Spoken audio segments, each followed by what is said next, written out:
Halo, perkenalkan nama saya Agung Tandinanga dan kedua rekan saya Wisnu Chandra Margono dan Frantus Sali. Kami adalah mahasiswa Teknik Elektro Universitas Mula Warman tahun angkatan 2019. Dalam video ini kami mencoba akan menjelaskan atau merepresentasikan uh, pohon keputusan atau decision tree. Dalam hal ini kami menggunakan bahasa Python dengan menggunakan kumpulan data Titanic dari Kaggle. Dalam video ini ada beberapa pokok bahasan yang akan kami jelaskan seperti men-setup komponen-komponen yang dibutuhkan, kemudian mengimplementasikan ID3 termasuk dalamnya ada entropi dan keuntungan informasi, ada pemisahan biner, dan ada ramalan. Yang pertama kita lakukan dalam merepresentasikan decision tree ini adalah men-setup komponen-komponen atau elemen-elemen yang dibutuhkan seperti panda, NumPy, dan lain-lainnya. Sehingga jika kita running akan muncul data asli seperti berikut.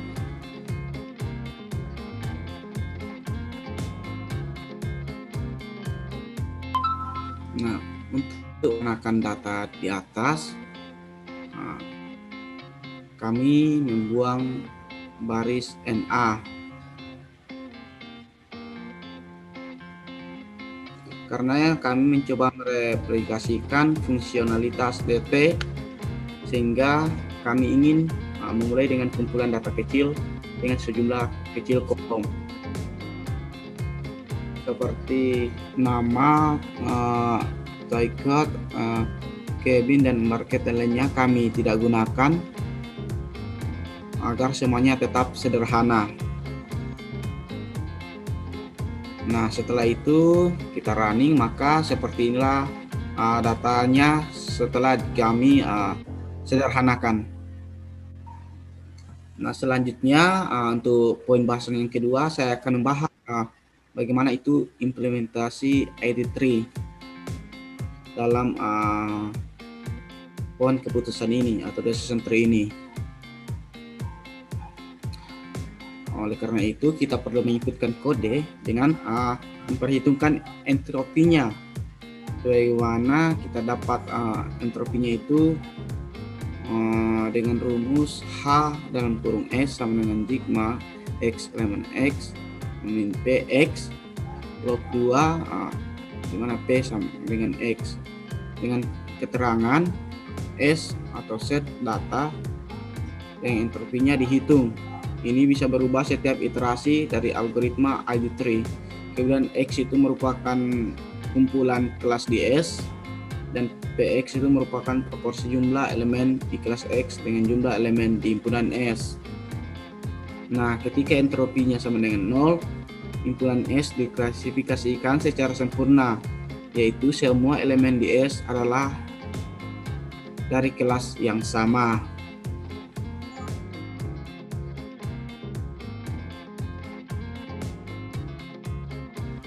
Itulah hasil dari entropi. Setelah input entropi pada layar monitor yang kami share screen. Kemudian ada keuntungan informasi, di mana keuntungan informasi ini merupakan penguatan informasi IG atau IG dalam kurung A, merupakan sebuah ukuran selisih entropi dari sebelum ke setelah himpunan S dipecah pada atribut A. Sehingga dengan kata lain, seberapa besar ketidakpastian pada S berkurang setelah pemisahan himpunan S pada atribut A, dengan rumus IG sama dalam kurung A, S sama dengan H dalam kurung S min A sigma T elemen T P dalam kurung T dikali H dalam kurung T, dimana kita tahu bahwa HS merupakan entropi dari himpunan S, T merupakan himpunan bagian yang dibuat dari pemisahan himpunan S berdasarkan atribut A. P dalam kurung T merupakan proporsi jumlah elemen dalam T dengan jumlah elemen dalam himpunan S. H dalam kurung T merupakan entropi dari subset T. Oke, Untuk itu, kita sekarang itu sudah memiliki dua metrik yang diimplementasikan.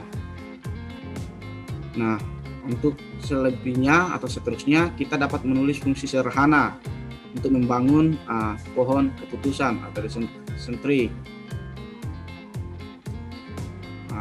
Kita telah menemukan kolom terbaik yang dapat dibagi menggunakan dua metrik di atas yang telah dijelaskan, dan secara rekursif menghasilkan pohon sebagai kamus Python.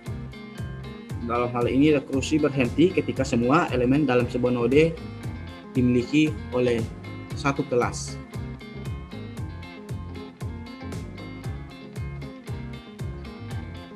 Nah, kita dapat melihatnya pada layar monitor.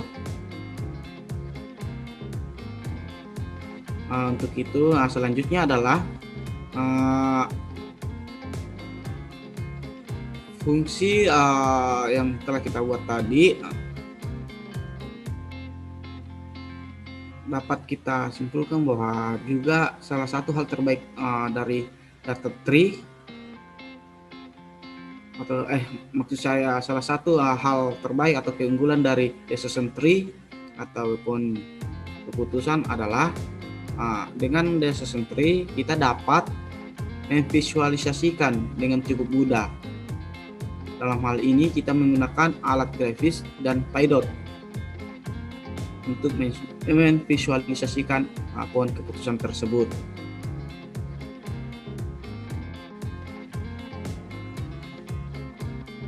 Sehingga dari penjelasan saya di atas tampak seperti monitor hasilnya.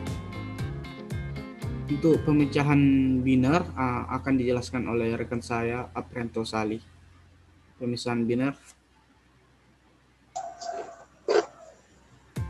Baik, untuk pemisahan biner pertama di sini dapat kita lihat implementasi entropi tetap sama.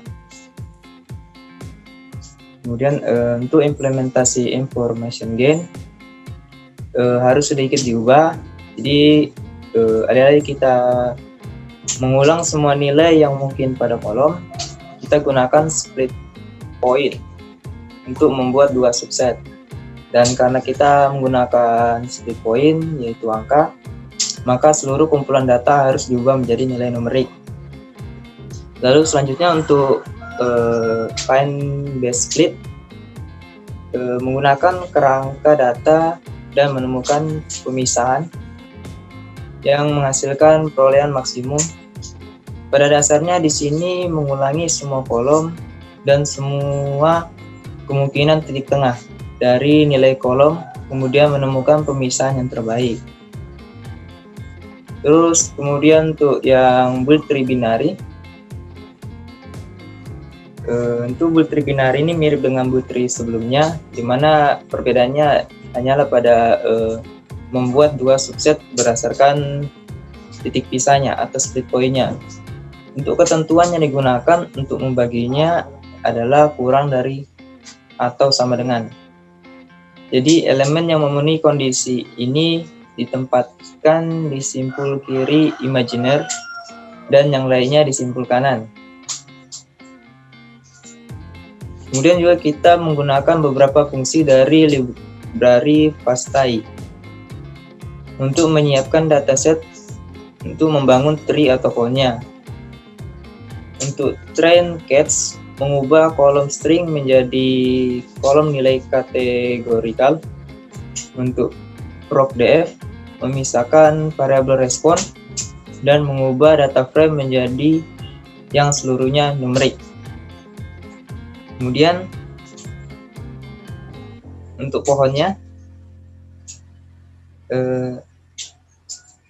sekarang membentuk pemisahan biner. Jadi saatnya membandingkannya dengan versi scikit-learn dari DT berdasarkan keputusan yang dibuatnya. Kemudian selanjutnya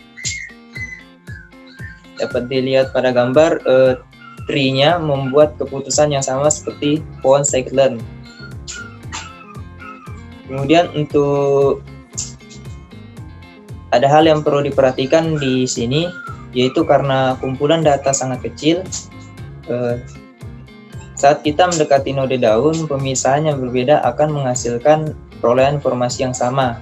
Jadi keputusan di dekat bagian bawah pohon dapat bervariasi karena kita di sini secara acak memilih kolom untuk dibagi dalam kasus perolehan info yang sama. Jadi sekian untuk pemisahan biner. Selanjutnya untuk prediksi atau ramalannya akan dijelaskan Saudara Wisnu.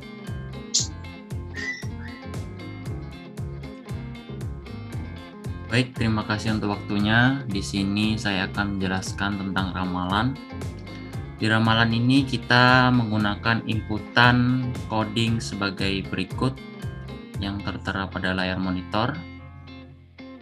Kemudian dari coding ini kita mendapatkan output atau hasilnya yaitu sebesar 0,5477225575051661. Nah, dari penjelasan kita semuanya ini, kami dapat menarik kesimpulan bahwa decision tree memiliki beberapa keunggulan, yaitu yang pertama, dapat dimengerti dan diinterpretasikan.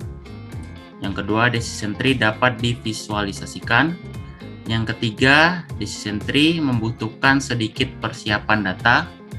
Kemudian yang terakhir, mampu menangani data numerik dan kategorial.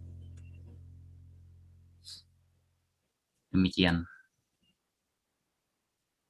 Baik, mungkin sekian dari presentasi kami mengenai decision tree atau pohon keputusan dengan menggunakan bahasa Python dengan data teknik dari Kaggle. Kurang lebihnya saya mohon maaf dan terima kasih sudah menonton.